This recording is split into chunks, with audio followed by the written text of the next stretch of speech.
Hello, hello! On se retrouve avec mon petit nuage pour vous parler d'investissement immobilier.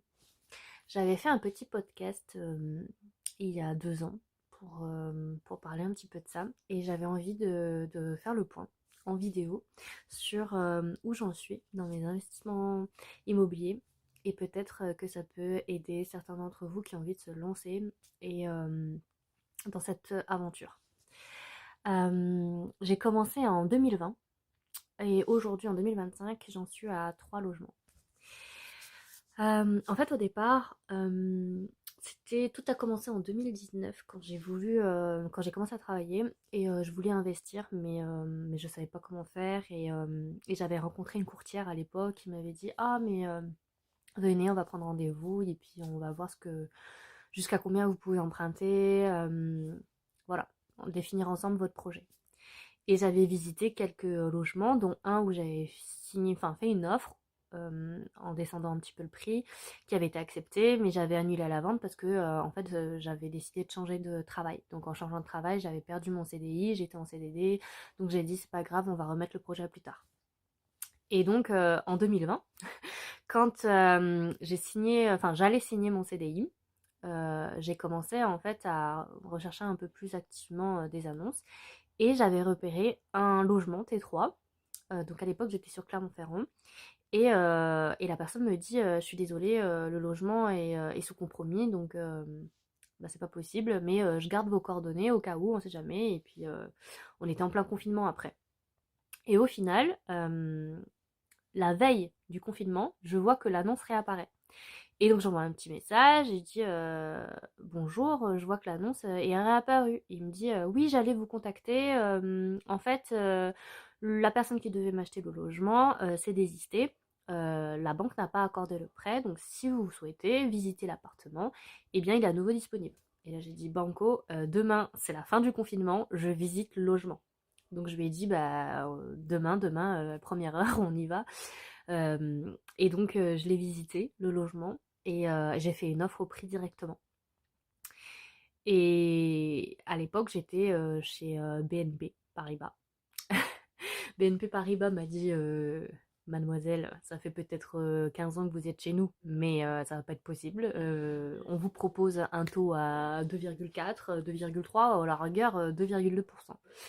Et donc à l'époque, j'ai dit bah non mais ça va pas être possible, c'est quand même super élevé. Enfin, et donc j'avais ma collègue qui venait, donc qui avait acheté son appartement avec son conjoint l'année précédente et elle était allée chez Caisse d'Épargne. Du coup, je me suis dit, j'ai pas envie de passer par une courtière ou un courtier et ben je vais regarder à la Caisse d'Épargne si je peux pas avoir un prêt chez eux. Et donc déjà, j'ai transféré mon compte courant chez eux et le crédit, ils m'ont proposé un crédit sur 13 ans à 1%. En fait, j'ai emprunté 79 000 € chez eux. J'avais un apport de 30 000 € avec mes petites économies. Et j'ai payé en plus les frais de notaire d'à peu près 9 000 €, mais il y a eu un rattrapage, donc au final j'ai payé 10 000 € en fait de frais de notaire. Donc ça c'était pour les frais. Et donc ça, j'ai visité l'appartement en mai. Il y a eu les congés, les prêts et tout. Et au final, j'ai signé l'acte authentique de vente en septembre 2020. J'avais 26 ans à l'époque. Et c'est surtout que ça a mis autant de temps parce qu'en fait, j'ai eu un... Comment dire?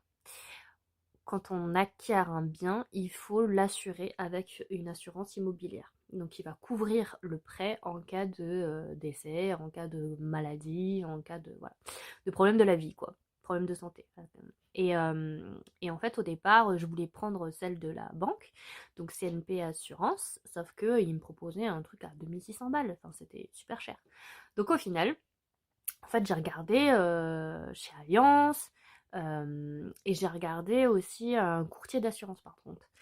Et en fait, Allianz me proposait pour 900 ou 1000 €, je sais plus, à peu près, ouais, 990 € une assurance, mais j'étais couverte que pour le décès. Donc je me dis, non, mais sérieusement, je vais payer autant pour juste ça. Et donc, j'ai regardé chez April. Generali, enfin c'est Generali chez April, ils m'ont proposé une assurance à 646 €.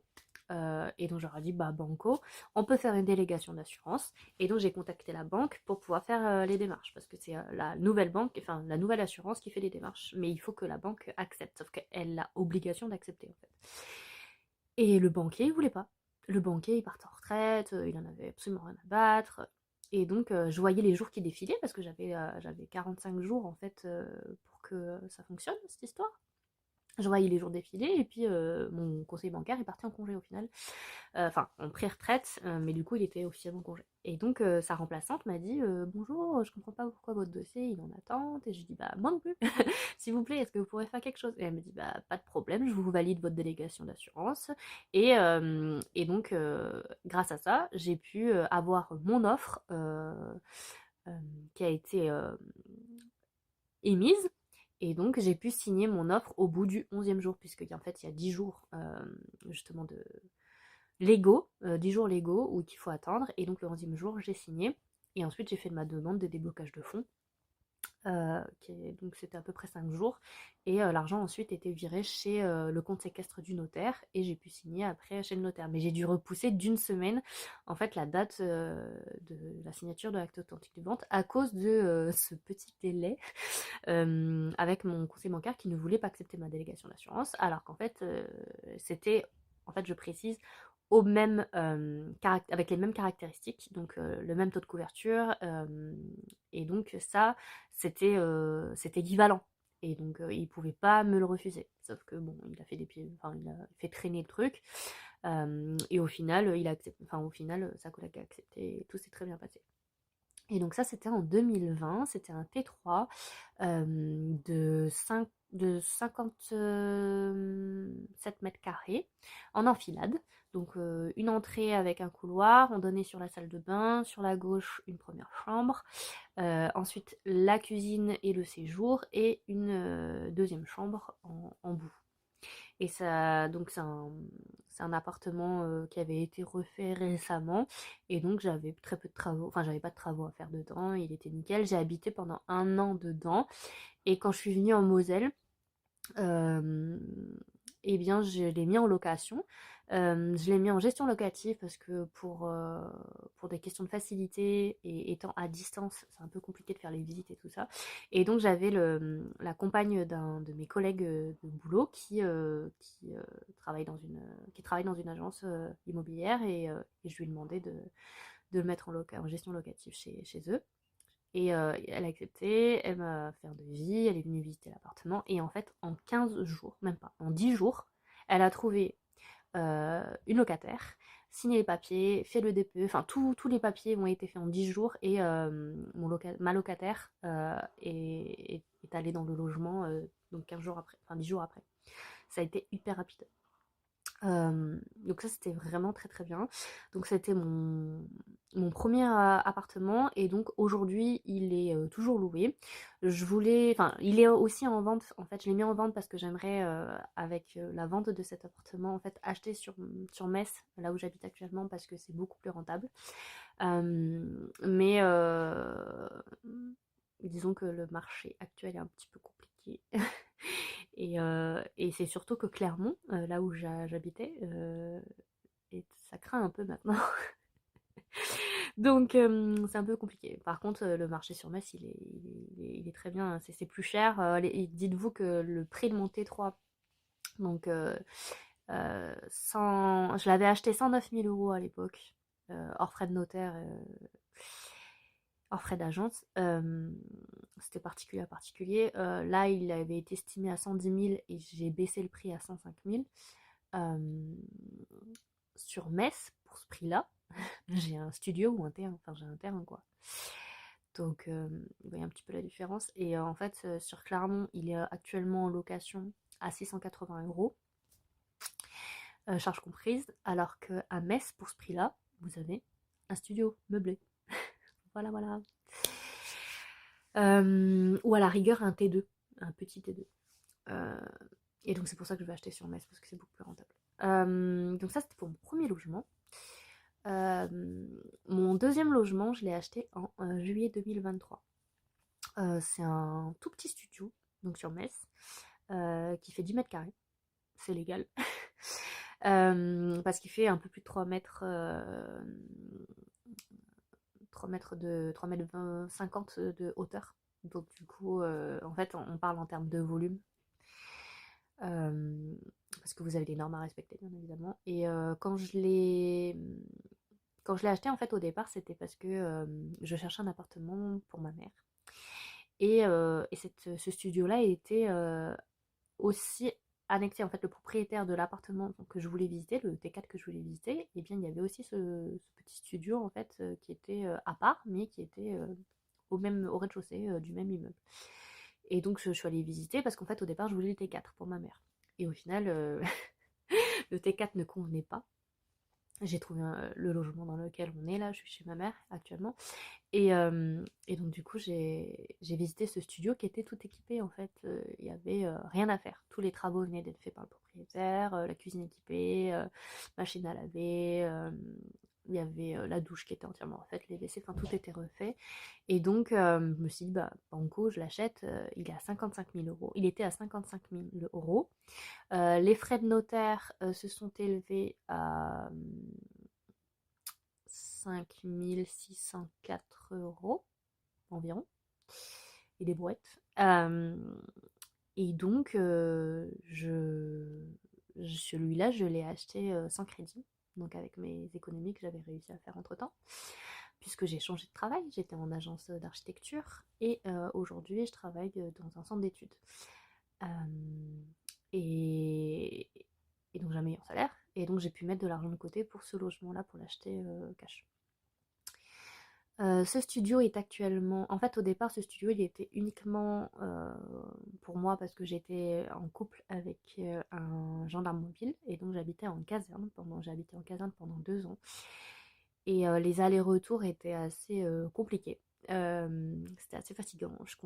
Donc j'étais à 1 heure de mon travail, à 1 heure de Metz, et donc je faisais 1 heure le matin, 1 heure le soir, quand tout allait bien. Sauf que j'ai eu beaucoup de bouchons aussi. Et donc je mettais jusqu'à 1h20 de trajet, donc c'était très fatigant. Surtout que dans mon travail actuel, je fais beaucoup de déplacements dans l'ensemble du Grand Est. Et ça peut m'arriver de faire 6 heures, 6h30 de route dans la même journée. Quand je vais dans l'Aube, par exemple, ou en Haute-Marne. Et donc, plus les 2 heures pour aller me rendre sur mon lieu de travail, je pouvais donc faire jusqu'à 8h30, 9 heures de route dans une même journée, en plus de mon temps de travail. Et donc, au bout d'1 an, j'ai commencé à en fait fatiguer énormément et je me suis dit, il faut absolument que je trouve une solution. Les locations sont beaucoup trop chères. Autant mettre cet argent-là dans quelque chose, dans un bien. Et ma mère n'était pas encore sur Clermont-Ferrand, je l'avais pas, enfin elle était sur Clermont-Ferrand, elle n'était pas encore sur Metz, je l'avais pas encore rapatriée ici. Donc je n'avais aucune solution à part si je voulais aller à l'hôtel ou dormir dans ma voiture. J'avais un fourgon à l'époque, donc ça m'est arrivé une fois de dormir dans mon véhicule, sur le parking de mon boulot, mais sinon parce que j'étais beaucoup trop fatiguée. Et donc après, enfin j'avais dormi un petit peu et après j'étais rentrée chez moi parce que du coup je venais de faire tellement de route que quand je rentrais, en fait je pouvais me lever à 4h30 du mat, 4h, 4h30 du matin pour enchaîner avec ma journée de travail et la conduite, et ensuite à 22h30 revenir du terrain. Et donc j'avais encore 1 heure de route pour rentrer chez moi. Et donc, il y a une fois où je me suis rendu compte que c'était vraiment trop dangereux parce que j'ai repris la route pour rentrer chez moi, donc il était 23h. Et je me suis arrêtée au bout de 20 minutes sur le bas-côté. J'ai dormi. J'ai dormi 20 minutes. J'étais trop fatiguée. Et au bout de 20 minutes de sieste, micro-sieste, en fait, je me suis réveillée pour rentrer chez moi. Pour que le réveil sonne au final à 6h le lendemain. 5h50, 6h je partais. Donc c'était devenu très tendu et très fatigant. Et donc j'ai décidé au final d'acheter ce studio pour pouvoir y loger quand mon compagnon, donc mon ex, était en déplacement en Outre-mer ou dans le reste de la France. Et donc ça m'a permis de me soulager. Bon. Euh, Ce logement, donc là je l'ai eu en 2023. Je l'avais visité fin mai, début juin, c'est ça. Et comme je l'achetais cash, les démarches administratives ont été assez rapides, très rapides même, parce que du coup, au bout d'un mois, et donc j'avais j'avais ce besoin de me reposer. Et donc ce logement, j'ai pu l'avoir en un mois et demi. Donc le début juillet, j'ai pu signer et, euh, et puis commencer à l'aménager. Voilà, pour les moments où j'avais besoin de me reposer, où j'avais pas envie de rentrer le soir. Au final, je m'en suis pas servi tant que ça de ce logement parce que ma mère est arrivée ensuite sur Metz. Et comme j'ai trouvé son logement en juillet. Ouais, c'est ça, j'ai trouvé son logement à peu près en juillet. Enfin, ma mère a fait une offre au prix. Je l'ai aidée dans les démarches en fait administratives. Et donc en août, enfin j'ai mis en vente, enfin sa maison a été mise en vente. Je l'ai aidée à mettre en vente sa maison à Clermont en juillet, août. En août, on a signé le compromis des deux au final. Et donc je suis descendue en août chez elle pour faire tous ses cartons. En septembre, il y a eu un débarrasse maison chez elle. Et en octobre, donc ça devait être vers le 20 octobre, en fait, elle a signé à distance pour cet appartement. Les déménageurs sont venus. Je me suis occupée de faire réceptionner les cartons, les meubles, de tout ouvrir, ranger, pour que la semaine suivante, je descende à Clermont pour qu'elle puisse signer la vente de sa maison et remonter avec moi le reste des affaires et du coup emménager ici. Et donc ça m'a permis en fait au final de mettre en location mon studio dont je n'avais plus besoin puisque ici elle a une chambre supplémentaire que je pouvais emprunter quand mon conjoint était en déplacement. Donc toute la période en fait 2023 où mon conjoint était 4 mois en Guyane, en fait j'ai habité ici au lieu d'habiter au studio, mais c'était pas prévu. Et donc le studio aujourd'hui est en location, en gérance, dans une autre agence également. Donc c'est pas le même agent immobilier, enfin la même agence immobilière qu'à Clermont, c'est une autre agence qui s'occupe très bien aussi. Donc à Clermont c'est Arthur Immo et ici à Metz c'est Century 21 Immoval. Et donc, il s'occupe très bien de cette gérance. Pour que vous ayez un ordre d'idée, c'est pour toute la charge mentale en moins. Il s'occupe de tout. Donc, à Clermont, en fait, c'est une cinquantaine d'euros. Ça correspond en fait à un pourcentage de votre loyer. Donc, là-bas, c'est 6,8 brut, je crois. Et ici, je crois qu'on doit être à 7,5 brut. Normalement, c'est 9. Mais j'ai eu un prix puisque ma mère avait acheté, comme elle a acheté la partie ici, l'agent immobilier m'a fait une petite réduction sur les frais de gérance, de gestion immo. Et donc ici, le studio est loué 380 € hors charge, 15 € de charge, donc 395 € charge comprise.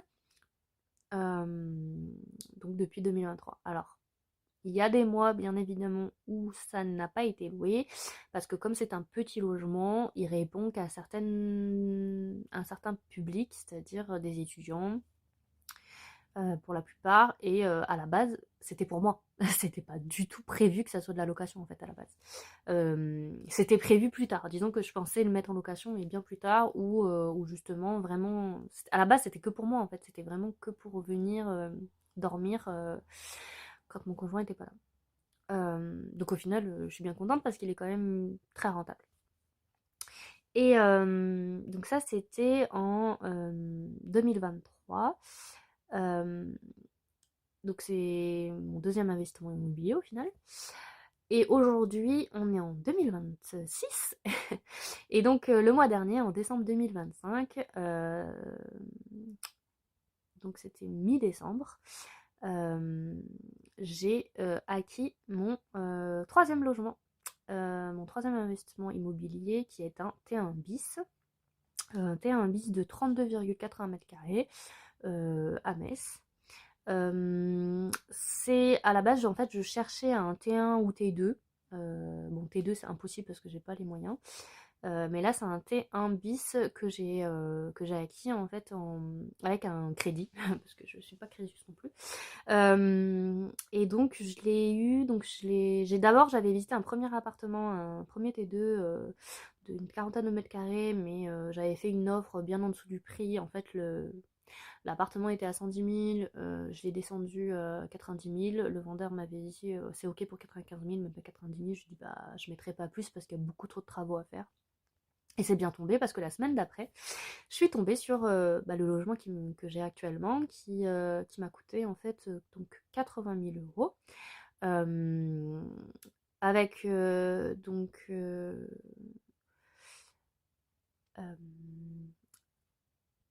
j'ai donc 80 000 euros de crédit, plus les intérêts, enfin le coût du prêt, donc 2464 euros, quelque chose comme ça, 2000, ouais, 2500 euros quoi.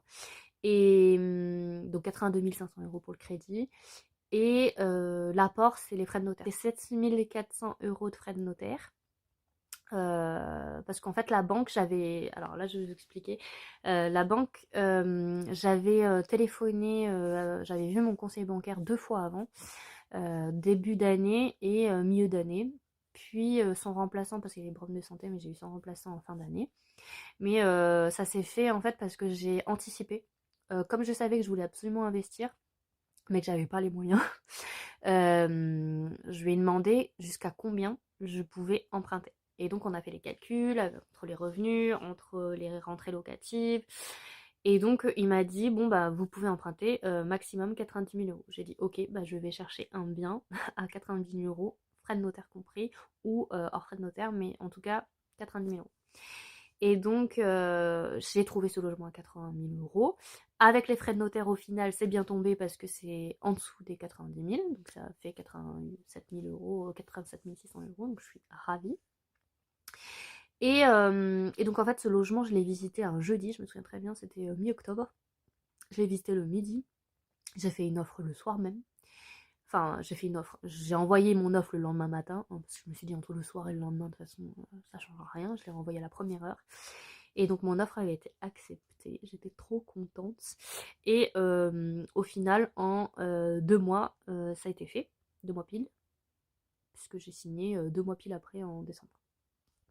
Ça s'est fait très rapidement parce que du coup mon dossier bancaire était déjà préparé à l'avance par mon conseiller bancaire. J'avais déjà tout donné, j'ai tout mis à jour évidemment. Et ça s'est tout fait en ligne en fait. J'ai transmis tous mes bulletins de salaire, mes justificatifs, enfin tous les éléments, je les avais préparés et donc j'avais juste à les transférer. Et l'assurance IMO, cette fois j'ai pris CNP. J'ai pas fait de délégation d'assurance. Je peux le changer quand je vais en fait à la date anniversaire. Si j'en ai envie, mais là en fait c'est bien tombé. Et c'était moins cher que l'autre. Et j'ai eu un taux très intéressant puisque comme j'avais déjà un crédit chez eux et que j'étais déjà assurée, et que je prends mon assurance aussi d'habitation chez eux, enfin habitation loyer nu, chez eux c'est beaucoup moins cher. Ils m'ont fait un taux à 3,3% sur 20 ans. Donc au final, je rembourse moins qu'un loyer. Et il sera pas. Alors, il va être en location d'abord pour mon oncle, puisque j'ai rapatrié mon oncle ici sur Clermont. Et ensuite, quand mon oncle sera plus là, je le mettrai en location chez Century 21, qui gère déjà mon studio. Et donc, pour vous donner un ordre d'idée des mensualités, puisque c'est important, sur mon T3 à Clermont, je rembourse une mensualité de 517 euros, enfin j'arrondis, 517 euros par mois sur 13 ans. Et donc il me reste un peu moins de 8 ans. Sur le T1 bis là, que je viens d'acquérir, je vais rembourser une mensualité de 485 euros par mois, plus donc les 15 euros d'assurance habitation. Voilà. Et l'assurance IMO est bien comprise dans les 485 euros. Voilà. Donc au final, en 5 ans, donc de septembre 2020 à décembre 2025, en 5 ans, j'ai acquis 3 logements. Un pour mes 26 ans, un pour mes 29 ans et un pour mes 32 ans. Mais euh, pour y arriver, faut savoir que quand j'étais en études enfin quand j'étais en archi, déjà quand j'étais en études d'archi, on a fait pas mal de stages, on a fait quelques stages, ils n'étaient pas rémunérés de ouf, mais je les avais mis de côté, j'avais pas dépensé un sou. Et ensuite, quand j'ai commencé à travailler en agence d'archi, j'étais payée légèrement au-dessus du SMIC pour mon premier boulot. Et en fait, j'avais économisé énormément parce que je j'avais pas énormément d'activités et de vacances. Donc, j'ai pu économiser en fait tout ce qui est lié aux frais de notaire et à mon premier rapport, par exemple. Et quand je suis arrivée ici sur Metz, comme j'ai augmenté de salaire, j'ai continué à vivre avec mon même train de vie qu'avant, c'est-à-dire avec le minimum, et ce qui m'a permis d'engranger pas mal d'argent pour pouvoir acheter cash mon deuxième logement.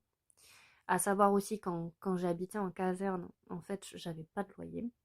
Et donc, ça m'a permis en fait de mettre tout l'argent que j'aurais consacré à un loyer en fait en économie. Et quand je me suis séparée, du coup, j'ai dû louer un appartement ici, je louais un appartement, un T2 de 35, 35 ou 40 mètres carrés, je sais, 35 mètres carrés, je crois, euh, à 670 € par mois, charges comprises. Et donc là, par contre, j'ai pas pu économiser énormément. Et aujourd'hui, j'ai un box aussi dans lequel j'ai dû mettre mes affaires parce que tout rentre pas. Donc là par contre j'ai un box que je loue 200 € par mois et donc j'aimerais bien faire une économie en trouvant par exemple un garage qui est moins cher. Les garages généralement il y en a entre 60 et 100 € par mois et donc ça me permettrait de faire une économie dessus. Voilà. Au niveau de ce que je peux mettre de côté. Alors, c'est vrai qu'au départ, quand j'étais en, en études, j'arrivais à mettre 50, 100 € de côté par rapport aux aides que je pouvais avoir. Et quand j'ai commencé à être en archi, comme je vous disais, j'avais aussi un... Ah, j'ai oublié de préciser, quand j'étais dans une des agences archi où j'étais, j'avais un compte épargne entreprise qui a permis aussi de capitaliser dessus. En fait, vous pouvez mettre entre jusqu'à 500 €, voire 1000 €, c'était suivant les années, que à partir de la première année d'ancienneté. Et nos patrons, à l'époque, abondaient ça dépendait des années, mais là, l'année où j'y étais, ils avaient abondé à 300%. C'était énorme. Donc du coup, j'avais mis 1000 € à l'époque. L'année suivante, non, la première année c'était 500 €, la deuxième année c'était 1000, je crois. Et donc au final, j'ai mis 1500 € dans cette histoire. Et quand je suis partie, donc au bout de 3 ans, un peu avant mes 3 ans, euh, j'ai pu avoir en fait retiré l'argent parce que quand vous démissionnez, j'ai démissionné. Donc en démissionnant, en fait, j'ai pu récupérer l'argent de ce compte épargne entreprise et donc j'ai récupéré 5500 € moins les taxes parce que forcément on est taxé et donc en fait sur 5500 € j'ai eu 4700 et quelques euros, un truc comme ça parce que du coup ils ont retiré les 20%, la TVA et donc cet argent là m'a permis de payer les frais de notaire, une partie des frais de notaire.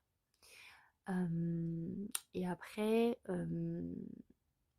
j'ai pu aussi financer mon deuxième appartement studio parce qu'en fait j'avais une voiture que j'ai vendue et j'avais un fourgon aussi dans lequel je faisais ma vacances. En fait, comme je partais très peu en vacances, je partais en week-end du coup des fois parce que ça coûtait très cher. Donc j'avais pu trouver un petit fourgon, enfin un grand fourgon même, parce que c'était un crafter, un 6,20 m de long. énorme, qui m'a permis de l'aménager et puis de partir en vacances dedans. Enfin, à la base, j'avais un. Si je reviens en arrière, j'avais un petit fourgon avant, un partenaire, un, un Peugeot partenaire dans lequel je faisais enfin, que je partais en vadrouille. Et quand je l'ai vendu, en fait, je l'ai vendu pour pouvoir acheter mon fourgon qui était un peu plus grand. Donc, c'était un fourgon de 2012 que j'avais récupéré pour une valeur de 9 000 euros. J'avais eu 1 000 euros de réparation dessus parce que j'ai eu un rongeur qui a mangé les câbles. J'ai dû changer la courroie aussi de distribution, 1 200 balles. Mais bon, ce fourgon, même, je l'ai pas eu très cher par rapport à ce que c'était. Et au final, je l'ai bien rentabilisé entre tous mes week-ends que j'ai pu faire euh, et, euh, et aussi tous les déménagements que j'ai pu faire. Il a été largement rentabilisé. Et donc, ce fourgon-là, je l'ai vendu, malheureusement, mais ça m'a permis de payer mes frais de notaire en fait. Donc au final, j'ai vendu mes véhicules à chaque fois. Enfin, j'ai vendu mes véhicules pour pouvoir voilà, investir. Et là, pour monter un bis, j'avais une voiture que j'ai vendue aussi. Ça m'a permis de payer mes frais de notaire. En fait, à chaque fois, mon véhicule m'a permis de payer mon frais de notaire en fait. Donc voilà. Donc faut savoir que ça a été très difficile pour le premier. Pour le premier bien immobilier, ça a été 3 mois et demi de stress permanent parce que je savais pas si j'allais avoir mon crédit, je savais pas si j'allais y arriver, j'étais dans le doute, j'étais dans les délais qui étaient très courts. Enfin, pour moi à l'époque c'était très court parce que j'arrivais pas à m'en sortir au niveau administratif. C'était la longueur en fait. C'était très long, c'était stressant. Et du coup, quand j'ai eu mon studio, le deuxième studio, parce que comme j'ai pas eu de crédit, bah, ça allait beaucoup plus vite. Et donc ça m'a un peu rassurée en me disant, bon, au final, ça se passe très bien. Et là, mon T1 bis que j'ai acquis donc, en décembre, ça s'est très bien passé, ça a été super rapide parce que justement, j'étais passée par les difficultés en 2020 et là maintenant, c'est comme une lettre à la poste. C'est très simple. Donc, au niveau des étapes, ce qu'il faut, c'est sélectionner les critères du logement que vous voulez avoir. Si c'est pour habiter, si c'est pour investir, déjà, vous n'allez pas choisir le même type de logement. Vous n'allez pas choisir la même surface. Vous n'allez pas aller vers un type de logement. En fait, il faut penser rentabilité. Et donc, les petites surfaces sont beaucoup plus rentables que les grandes et ce sera beaucoup plus accessible pour vous au début si vous voulez investir et que vous n'avez pas énormément d'argent à mettre dedans. Euh, il faut que le loyer que vous allez demander pour ce logement-là couvre votre crédit et les dépenses que vous allez faire avec, c'est-à-dire la taxe foncière, c'est-à-dire les charges de copropriété, c'est-à-dire votre assurance IMO, et votre assurance habitation. Et ça, si vous n'y pensez pas, ça peut être des frais vraiment importants sur l'année. Ensuite, quand vous choisissez votre logement, il faut qu'il y ait le minimum de travaux à faire. Ou alors que vous ayez des travaux à faire, mais qui nécessitent une augmentation du DPE. Donc, c'est-à-dire que vous augmentiez de manière significative le confort énergétique de votre logement, puisque vous pouvez avoir droit à des aides. Actuellement, les aides sont gelées, puisqu'il n'y a pas de budget voté par le gouvernement. Mais oui, je disais qu'au niveau des travaux, en fait, vous pouvez avoir des subventions différentes suivant si vous passez avec l'ANA, avec des loyers plafonnés, avec ma prime rénov, voilà, avec des différentes aides qui peuvent être offertes, ou si vous investissez voilà, avec des différents comment dire, dispositifs tels que le Pinel, voilà, des choses comme ça. Euh, Décidez aussi si vous allez mettre en gérance ou pas, donc en gestion locative dans une agence immobilière ou pas, si vous préférez le faire vous-même ou pas. Si vous le mettez en location, savoir si vous allez le mettre en location nue ou en location meublée, c'est pas la même chose. Si vous décidez de mettre en location meublée, attention, il faut bien s'inscrire, il faut avoir un numéro de SIRET, donc vous allez vous inscrire en auto-entrepreneur pour dire que vous faites du LMNP, donc c'est de la location meublée non professionnelle, et vous allez devoir ouvrir un compte justement pro sur impôt.gouv, justement parce que vous allez avoir en fait une CFE à payer ou pas selon la surface de votre logement. Donc la CFE, c'est la cotisation foncière des entreprises. Vous êtes exonéré pendant les 3 premières années et ensuite vous payez en fonction de la surface que vous avez de meublé. À savoir que votre meublé s'il fait moins de 30 mètres carrés, vous serez toujours, enfin, vous n'aurez pas à en payer. Par contre, si vous êtes au-dessus des 30 mètres carrés, là vous allez en payer. Et de toute façon, ça change en permanence la réglementation, donc il faut toujours vérifier. Et ensuite, il ne faut pas dépasser un certain seuil, donc je crois un peu plus de 15 000 euros, quand c'est en LMNP. Et par contre, quand vous êtes en location nue, là par contre, vous pouvez choisir si vous êtes en frais réels ou pas. Et si vous êtes en frais réels, donc dans tous les cas, vous allez déclarer sur le site des impôts. Vous allez noter vos loyers, les charges, la taxe foncière, enfin tous les éléments, et ça va être l'abattement va être calculé aussi de manière automatique. Ça c'est pour la location nue, et il faut pas dépasser, je sais plus, je crois que c'est 23 000 euros, quelque chose comme ça. Et ah oui, sur l'MNP, n'oubliez pas aussi que vous ne pouvez pas déduire vos charges quand vous êtes en microbic, alors que si c'est en frais réels, vous pourrez les déduire. Donc réfléchissez bien à toutes ces options-là. Vous avez de toute façon ce qu'on appelle le petit bouquin pour les nuls. Voilà, prenez-le, ça coûte pas cher et en plus il y a quand même l'essentiel dedans. Donc c'est tout comprendre en fait, l'investissement locatif pour les nuls, je crois c'est ça. Ça vous explique assez bien comment ça fonctionne. Et puis de toute façon vous avez plein de tutos, plein de choses comme ça que vous allez retrouver aussi sur internet ou sur YouTube justement de comment déclarer chaque année vos revenus fonciers, puisqu'il ne faut pas oublier de les déclarer. Et surtout aussi sur Apo.go, vous avez un petit onglet où c'est marqué bien immobilier et il faut déclarer le type d'occupation. Donc la location, si c'est vacant, si c'est secondaire, si c'est votre location, si c'est votre habitation principale. Voilà, donc vous avez tout un tas de choses, enfin tout un tas de règles administratives à respecter. Euh, et donc voilà, je crois que j'ai fait le tour de tous ces éléments-là. Si vous avez des questions, n'hésitez pas à les poser dans la zone de commentaires. Et puis si vous avez aimé, vous pouvez liker, commenter, partager, ça fait toujours plaisir. Et voilà, cette petite vidéo, c'est pas du tout pour étaler. C'est uniquement pour peut-être vous aider, pour ceux qui ont envie de se lancer là-dedans. Comme je disais, c'est c'est une aventure assez particulière, c'est de l'investissement, à la fois financier, à la fois moral, psychologique. Ça demande voilà, du temps, de l'argent, mais c'est possible d'y arriver, comme j'ai pu le faire en 2020 avec légèrement au-dessus du SMIC. Vous pouvez y arriver. J'ai réussi, alors pourquoi pas vous? Et après, effectivement, c'est vrai que le fait d'avoir changé de travail, ça m'a beaucoup aidé aussi après par la suite à pouvoir partir en vacances parce que je partais pas en vacances avant. Et là maintenant je le fais et voilà. Il faut croire en ses rêves, il faut voilà, faire en sorte que ça fonctionne et pour ça, il faut tout donner. Et je sais que les démarches administratives au départ, j'y connaissais rien. J'ai potassé, j'ai beaucoup lu et aujourd'hui je suis très contente voilà, d'avoir réussi à avoir ces 3 logements-là. À- voilà, j'ai envie que ça continue comme ça, j'ai envie de pouvoir aller plus loin.